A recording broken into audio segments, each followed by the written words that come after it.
ഈ ആത്മീയത ഇപ്പൊ എന്നിലുണ്ടായിരുന്ന ആത്മീയത എൻ്റെ ഒപ്പമുള്ള എല്ലാവർക്കും വേണമെന്ന് ചിന്തിക്കുന്നവരുണ്ട്.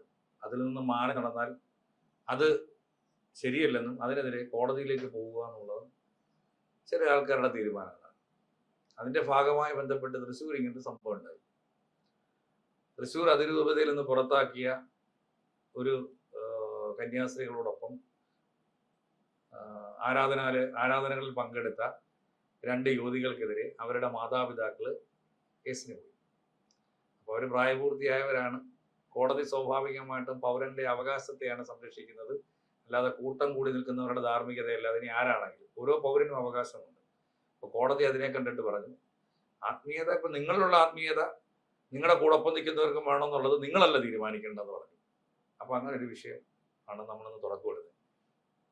അതായത് കന്യാസ്ത്രീ ആയിരിക്കാൻ ആ ഒരു മഠത്തിൽ നിന്നുകൊണ്ട് പുറത്താക്കിയാലും അവർക്ക് കന്യാസ്ത്രീയായി തുടരാം. മഠത്തിന്റെ അനുമതി അവരുടെ ഇഷ്ടം. മഠത്തിന്റെ അനുമതിയിൽ നിന്നെല്ലാം പുറത്താക്കി ഇനി അവര് സ്ഥാനപ്രശ്നമായിട്ട് ബന്ധമില്ലെങ്കിലും അവർക്ക് കന്യാസ്ത്രീയായിട്ട് തുടരാം. കാരണം അവരെ പുറത്താക്കാനുള്ള സാഹചര്യം എന്ന് പറഞ്ഞു കഴിഞ്ഞാൽ ഇപ്പൊ നമുക്കറിയാം, സിസ്റ്റർ അഫയ കേസ് നമുക്കറിയാം. അതുപോലെ അഫയ കേസുമായി ബന്ധപ്പെട്ട് കോട്ടൂരാനും സ്റ്റെഫിയും കേസൊക്കെ നമ്മൾ ഈ കേരളം മുഴുവൻ ചർച്ച ചെയ്ത കേസാണ്. അവരൊക്കെ സഭയ്ക്കുള്ളിൽ തന്നെ നിൽക്കാൻ പറ്റും. വേറൊരു ഫ്രാങ്കോ മുളയ്ക്കലുണ്ടായിരുന്നല്ലോ. അപ്പൊ ഇത്തരത്തിലുള്ള ആൾക്കാരെല്ലാം അകത്ത് നിൽക്കും. പക്ഷെ ഇതിനെതിരെ പ്രതികരിക്കുന്നവരെല്ലാം അതിരൂപതയ്ക്ക് വെളിയിൽ പോകും. ഈ അതിരൂപതയ്ക്ക് വെളിയിൽ പോയ ഇവരോടൊപ്പം ആരെങ്കിലും ആഭിമുഖ്യം പ്രകടിപ്പിച്ചാൽ എന്ത് ചെയ്യും? അപ്പോൾ അവരുടെ ബന്ധുക്കൾക്ക് അതിലോ അവനെ പറയും, നിങ്ങളെ ഇനി പള്ളി കയറ്റത്തില്ല, നിങ്ങളുടെ മക്കളാണ് അവിടെ പോയി നിൽക്കുന്നത്, നിങ്ങളുടെ മക്കൾ എന്തിനാ പിന്നെ അത് സഭയെ തന്നെ ആക്ഷേപിക്കുന്നതിന് തുല്യമാണ്, നിങ്ങൾ ഈ സഭയുടെ കുഞ്ഞാടുകളാണ് എന്ന് പറയുമ്പോൾ സ്വാഭാവികം പറയും, എൻ്റെ മക്കള് ഞാൻ പറയുന്നത് കേൾക്കാതെ പോകുന്നു. അതായത് ഇവരെ ഈ സെമിറ്റിക് മതമായതുകൊണ്ട് അവർക്ക് ആ ചട്ടക്കൂടിനകത്ത് നിന്നേ പറ്റത്തുള്ളൂ. ഇല്ലെന്നുണ്ടെങ്കിൽ കല്യാണം, അതോടൊപ്പം തന്നെ പിന്നെ അടിയന്തിരം തുടങ്ങി വരുന്ന സമയങ്ങളുണ്ടല്ലോ, ഈ ചത്ത് കിടക്കുന്ന സമയത്തൊക്കെ ഈ ഇവര് തിരുമേനിമാരും ആട്ടാൻ പറ്റത്തില്ല, എടുത്ത് തെമ്മാടി കൂടി കൊണ്ട് കളയാം, അല്ലെങ്കിൽ എവിടെയെങ്കിലും കൊണ്ട് വല്ല ശ്മശാനത്തിൽ കൊണ്ടുവന്ന് വേവിക്കാൻ പറയും. അപ്പൊ അത് ഒഴിവാക്കാൻ വേണ്ടി തങ്ങളുടെ വിശ്വാസപ്രകാരം ഞങ്ങൾക്ക് അവിടെ ഇരുന്ന് പുഴുവരിച്ച് ചത്തെങ്കിലേ മതിയാവത്തുള്ളൂ എന്നുള്ള ആ കഠിനമായ വിശ്വാസം ഉള്ളത് കൊണ്ട് എന്ത് ചെയ്യും? ഇവരെ ഒപ്പം നിൽക്കുന്നവരെല്ലാം അതേ പടി പിടിച്ചു നിർത്താൻ ശ്രമിക്കും. പക്ഷെ അതിൽ നിന്ന് മാറിപ്പോയവരെ വിശ്വാസത്തെ അല്ല, അവരും കന്യാസ്ത്രീകൾ തന്നെ, അവരോടൊപ്പം സ്നേഹവും പിന്നെ ഒരു വിശ്വാസമൊക്കെ പ്രകടിപ്പിക്കാൻ പോയതിന്റെ അടിസ്ഥാനത്തിലാണ് മാറിപ്പോക്കളാൻ പറഞ്ഞത്. ഈ ആത്മീയത ഒരു അന്ധവിശ്വാസമായിട്ട് തോന്നുന്നു. ആത്മീയത അന്ധവിശ്വാസമാക്കി മാറ്റുകയാണ് ചെയ്യുന്നത്. കാരണം ഞാൻ മനസ്സിലാക്കുന്നത് ഒരു മനുഷ്യന് ലൈംഗികത ഇല്ലാതെ ജീവിക്കാൻ കഴിയില്ല. ഇതെല്ലാം ഉപേക്ഷിച്ചുകൊണ്ട് ഒരു വ്യക്തി സ്പിരിച്വാലിറ്റിയിൽ അഭയം കണ്ടെത്തുന്നു എന്നൊക്കെ പറയുന്നത് എനിക്ക് കോമഡിയായിട്ടാണ് എനിക്ക് ഫീൽ ചെയ്യാറ്. അതല്ല, പണ്ടൊക്കെ അങ്ങനെ നോക്കുകയാണെങ്കിൽ നമ്മുടെ ഈ ചരിത്രമൊക്കെ വായിച്ചു നോക്കുമ്പോൾ, അതായത് ഈ രാമായണം മഹാഭാരതം ഒക്കെ വായിച്ചു നോക്കിക്കഴിഞ്ഞാൽ മുക്കുവനായ വ്യാസനും അതുപോലൊക്കെ തന്നെ വാൽമീകിയൊക്കെ, അതിൽ എനിക്ക് വ്യാസന്റെ കഥകളൊക്കെ കേട്ട ഭയങ്കര സംഭവമാണ്. അതായത് അല്ല, ഞാൻ മനസ്സിലാക്കുന്നിടത്തോളം വ്യാസന്റെ ഒക്കെ അതായത് സന്യാസിയാണ്. അല്ല, ഞാൻ മനസ്സിലാക്കുന്നത് ഈ പറയുന്ന പ്രോഗ്രസീവ് നേച്ചറാണ് ഇന്ന് എല്ലാവരും ഫോളോ ചെയ്യുന്നതെന്നാണ് പറയുന്നത്. മതങ്ങളെല്ലാം പഴഞ്ചനാണെന്നാണ് പറയുന്നത്. പക്ഷെ മരുന്നിന് പോലും ഇല്ലെന്ന് പറയാം. അല്ല, പക്ഷെ ഞാൻ മനസ്സിലാക്കുന്നത് ഈ പറയുന്ന പോലെ നമ്മൾ മനസ്സിലാക്കുന്നത് പാഞ്ചാലിക്ക് 5 ഭർത്താക്കന്മാരാ. അത് കുഴപ്പമില്ല. അല്ല, അത് പ്രോഗ്രസീവ് നേച്ചർ അല്ല.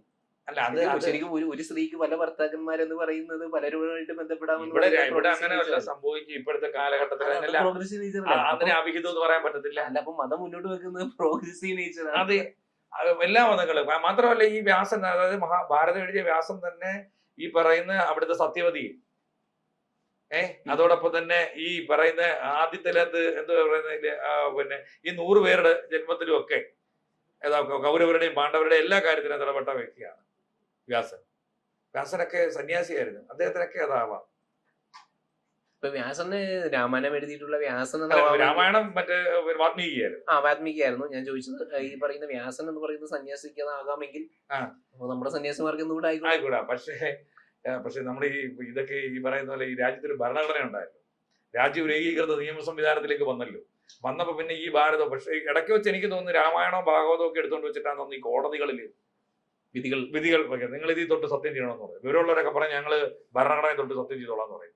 കോടതിക്കകത്ത് പോലും ഈ പറയുന്ന വിശ്വാസ പ്രമാണങ്ങൾ ഉണ്ടാവുക. അതായത് 5 ഭാര്യമാരെ പിന്നെ 5 ഭർത്താക്കന്മാരെ സ്വീകരിക്കാവുന്ന പാഞ്ചാലിയെ പിടിച്ചുകൊണ്ട് നിർത്തിയിട്ട് സത്യം ചെയ്യുന്നതെന്നറിയോ? ഒരു ഭർത്താവിനെ സ്വീകരിച്ചിട്ട് ഡിവോഴ്സ് ചെയ്യാതിരിക്കുക. ഒരു ഭർത്താവ് എനിക്ക് താങ്ങാൻ പറ്റത്തില്ല ഡിവോഴ്സ് ചെയ്യാൻ പറയുന്നത് 5 ഭാര്യമാരെ അല്ല 5 ഭർത്താക്കന്മാരെ സ്വീകരിക്കാന്ന് പറയുന്ന പാഞ്ചാലിയെ പിടിച്ചു നിർത്തിയിട്ടാണ് സത്യം ചെയ്യിക്കുന്നത് കോടതിയിൽ വരെ. അല്ല ഞാൻ ചോദിക്കുന്നത് എത്രയൊക്കെ വന്നു കഴിഞ്ഞാൽ നമുക്ക് ഈ ലൈംഗികത ഒഴിവാക്കാൻ കഴിയില്ല. ഏതൊരു മനുഷ്യനും മറ്റു മനുഷ്യ ജീവിയോട് പ്രകടമാകുന്ന ഒന്നാണ്. ഇതിനെ എല്ലാത്തിനെയും അവഗണിച്ചുകൊണ്ട് ആത്മീയ ജീവിതം നടത്തുന്നു, അല്ലെങ്കിൽ ആത്മീയ ജീവിതത്തിലൂടെ സ്പിരിച്വാലിറ്റി കൈവരിക്കുന്നു എന്ന് പറയുന്ന ഭൂരിപക്ഷം വ്യക്തികളും ഇതിന് അഡിക്റ്റ് ആയിട്ടുള്ള വ്യക്തികളാണ്. ഇപ്പൊ ചിലരുണ്ടാവാം, വിവേകാനന്ദനെ പോലെയുള്ള 1, 2, 3 പേരുണ്ടാവാം. അതും വിവേകാനന്ദനോട് ഒരു സ്ത്രീ ചോദിച്ചില്ലേ, എനിക്ക് അങ്ങയിൽ കുട്ടി വേണമെന്ന് ചോദിച്ചില്ല. അതെ അതെ അതെ. അപ്പൊ ഇത് പറയുന്ന പോലെ ഈ ലൈംഗികത ഇല്ലാതെ ഇത് മുന്നോട്ട് കൊണ്ടുപോകാൻ പറ്റത്തില്ല. ഇപ്പൊ ലോകം തന്നെ എന്നിട്ട് കന്യാസ്ത്രീ എന്നുള്ള പദവും കൊടുത്തങ്ങ് ഇരുത്തി പോവാ. എത്ര കന്യാസ്ത്രീ മഠങ്ങളിൽ എന്തെല്ലാം തരത്തിലുള്ള പണികളാണ് നടക്കുന്നത്. ഈ പറയുന്ന ലാസ്റ്റ് സിസ്റ്റർ സെഫിയൊക്കെ കന്യാധർമ്മം വെച്ച് പിടിപ്പിക്കാൻ പോയ കഥ വരെ നാട്ടിൽ പാട്ടാണ്. എന്നിട്ടാണ് ഇപ്പോൾ ഈ രക്ഷിതാക്കള് ഈ കുട്ടികൾ, അതായത് അവരുടെ മക്കള് അവര് ആ പറയുന്നവരോട് അവരുടെ ആത്മീയത തേടി പോയതിന് ഇവര് കേസ് കൊടുക്കാൻ പോയത്. നാണമുണ്ടോ ഇതിനൊക്കെ? ഞങ്ങൾ വളർത്തുന്ന കുട്ടികളെ ഞങ്ങളുടെ പാതയിൽ തന്നെ സഞ്ചരിച്ച് പൊക്കോണം, ഞാൻ ഇങ്ങനെ ചെയ്തു, എന്റെ മക്കളും അങ്ങനെ തന്നെ ചെയ്താൽ മതി എന്ന സിസ്റ്റത്തിലല്ലേ ഇവരെ കൊണ്ടുവന്ന് വളർത്തിവിടുന്നത്. വളർത്തിവിടുക അതിൽ അങ്ങനെ തന്നെ വളർത്തിവിടണം. എന്റെ അച്ഛനും അമ്മയും വളർന്ന അതേ പാത. എന്റെ അച്ഛനൊരു വലിയ വെള്ളോടിക്കാരനും കൊലപാതകയാണ്, ഞാൻ അതുപോലെ വളരണോ? അങ്ങനെയാണ് നമ്മുടെ സമൂഹം മുന്നോട്ട് പോകുന്നത്. ഇതെല്ലാം ഇല്ലേ? ഈ പറയുന്ന എല്ലാരും ഇല്ല ഇതിനകത്ത്. എല്ലാവരും ഉണ്ട്.